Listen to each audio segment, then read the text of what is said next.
Let's be real for a moment. Not every dark thing that drains you has horns and red eyes. Some demons live quietly inside your home in what you allow, what you ignore, and what you hold on to. And until you recognize them for what they are, they'll keep stealing your peace, your focus, and your spirit. So today, we're not talking about the supernatural. We're talking about the spiritual clutter that disguises itself as normal.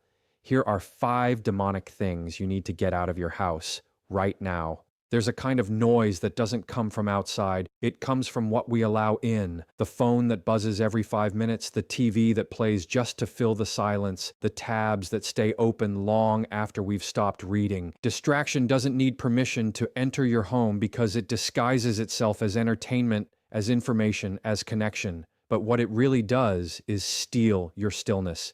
It keeps your mind busy so your heart can never rest. It tricks you into thinking you're doing something when, in truth, you're avoiding everything. Distraction doesn't knock on your door with a warning. It slides in quietly through habits you no longer question. You tell yourself it's just a quick check, a short scroll, a background sound. But distraction doesn't come to visit. It comes to stay. And every time you feed it, it grows stronger. It builds a wall between you and your purpose, between you and your peace. It thrives in chaos because chaos keeps you too tired to care. The more it grows, the less space you have for thought, reflection, or intention. It's not about shutting out the world completely. It's about realizing that not everything deserves your attention. Distraction thrives in open doors, doors we leave unlocked because silence feels uncomfortable. But silence isn't empty. It's full of answers. The problem is, distraction convinces you to stay too busy to listen. When every moment is filled with noise, there's no room left for clarity. You start reacting instead of responding. You start consuming instead of creating. You start existing instead of living. The demon of distraction doesn't shout. It whispers softly, constantly, pulling you toward whatever keeps you numb. It loves repetition. It feeds on routine. It tells you that one more scroll won't hurt, that another hour lost won't matter, but it does matter. Because what you give your attention to, you give your energy to.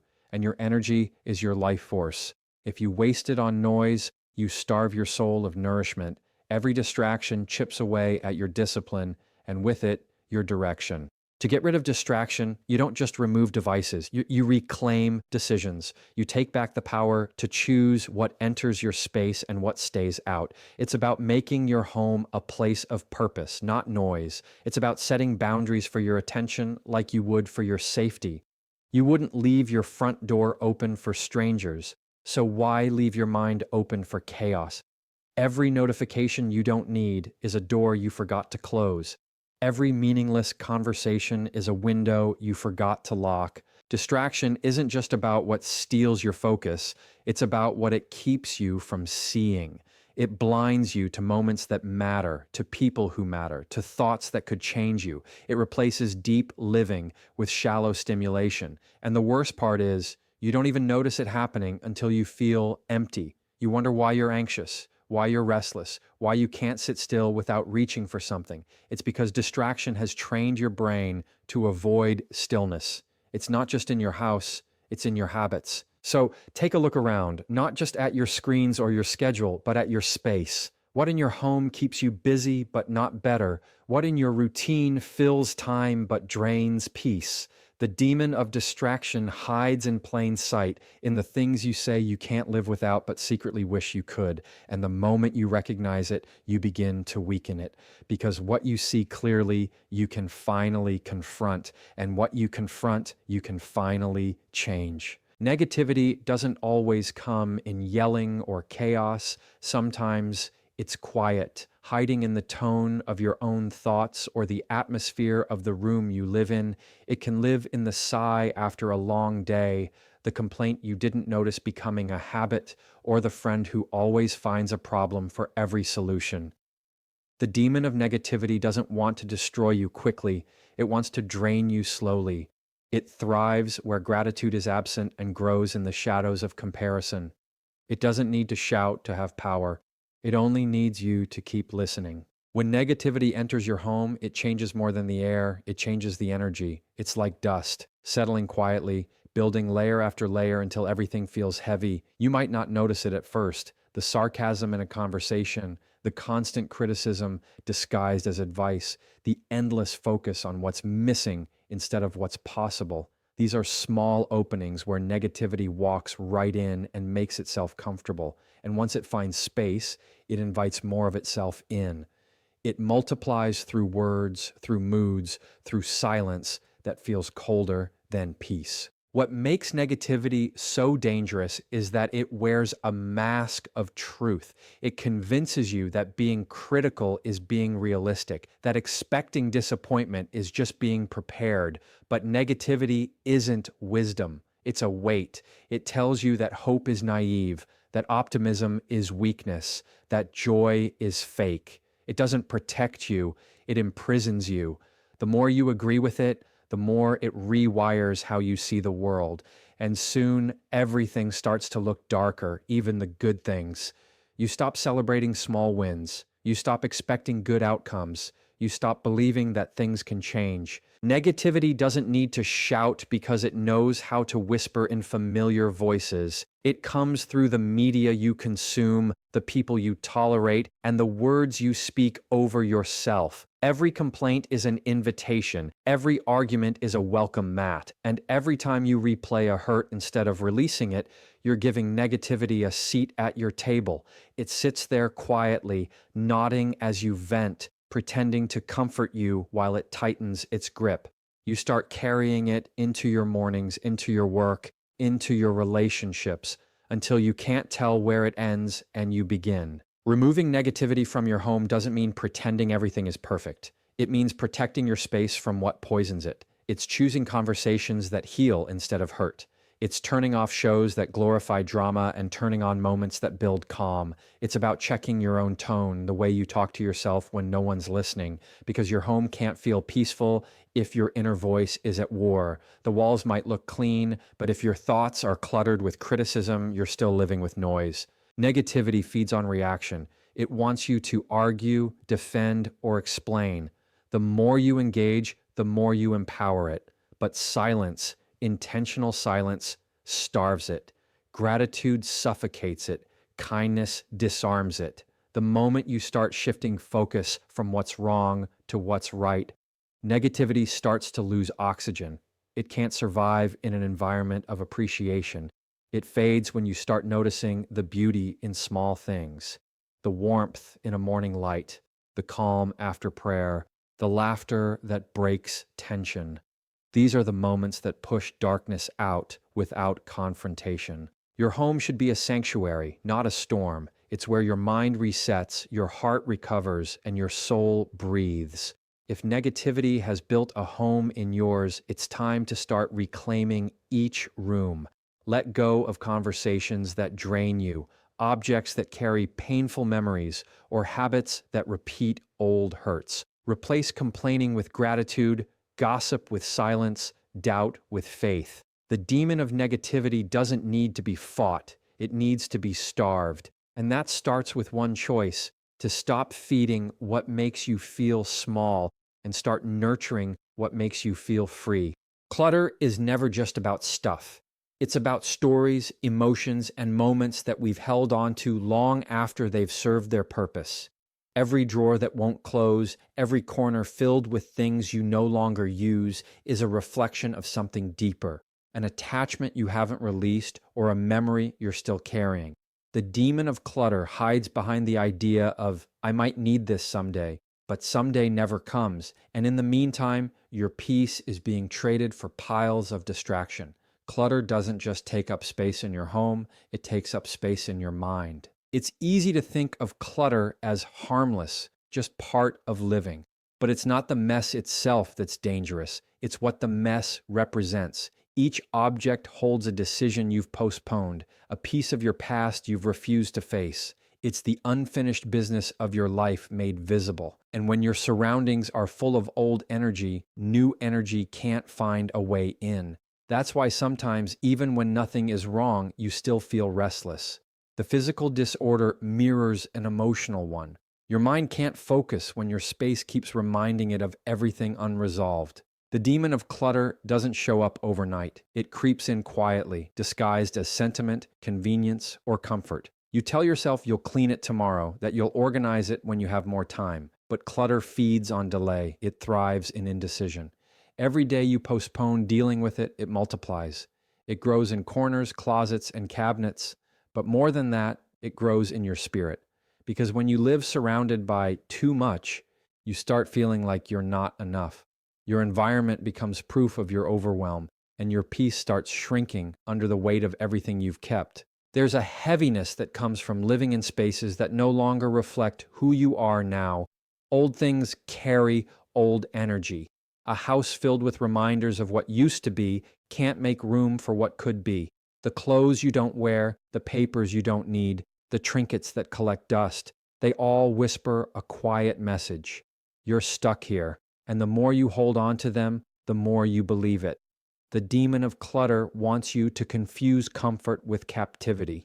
It wants you to think that letting go means losing something, when in truth, it's how you find space for something new. Clutter doesn't just affect how your home looks. It affects how your mind works. It keeps you distracted, tired, and unmotivated. It tells you that rest has to wait until everything's perfect, even though perfection never comes. It creates mental noise, reminding you constantly of what's undone. The piles on your desk become pressure. The mess in your kitchen becomes guilt. The overfilled closet becomes a metaphor for all the decisions you're avoiding. And so, day by day, you learn to live with a kind of low-level anxiety that feels normal but isn't natural. When you start clearing clutter, you're not just cleaning, you're confronting. You're facing memories, mistakes, and meanings that you've stored away in physical form. That's why it feels emotional. That's why it's hard. But every drawer you organize, every item you release, is a declaration that your peace matters more than your past. It's an act of courage to choose space over sentiment, clarity over chaos. And slowly, you'll begin to feel the difference, not just see it. The air feels lighter, the rooms feel calmer, and your thoughts, once scattered, start to settle. Freedom doesn't always look like running away. Sometimes it looks like cleaning up what's already around you. It looks like reclaiming your home from the chaos that's been silently building for years. The demon of clutter loses its grip when you decide that nothing in your space gets to drain your spirit.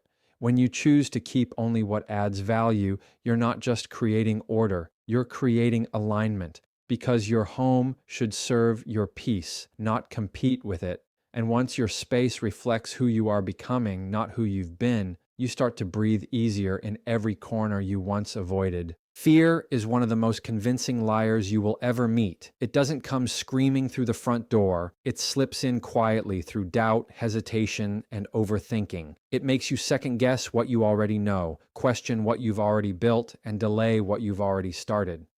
The demon of fear thrives in hesitation because hesitation feels safe. It convinces you that waiting is wise, when in reality, it's just another form of hiding. Fear doesn't need to stop you completely. It just needs to slow you down long enough to make you forget your strength. The demon of fear feeds on imagination. It takes your creativity and twists it into worst-case scenarios. You start picturing failure before you even begin. You rehearse rejection before you've spoken a word. You write stories in your mind that have never happened, but you live them as if they already have. Fear doesn't need proof, it only needs permission. And every time you choose to stay comfortable instead of courageous, you give it that permission. It grows stronger with every moment you choose safety over growth, familiarity over faith, control over courage. Fear loves comfort zones because comfort feels like control.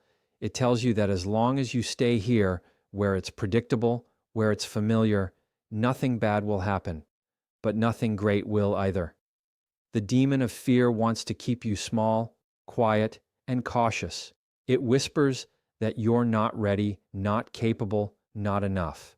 It points at your past mistakes and calls them prophecy. It keeps you busy replaying what went wrong instead of preparing for what could go right.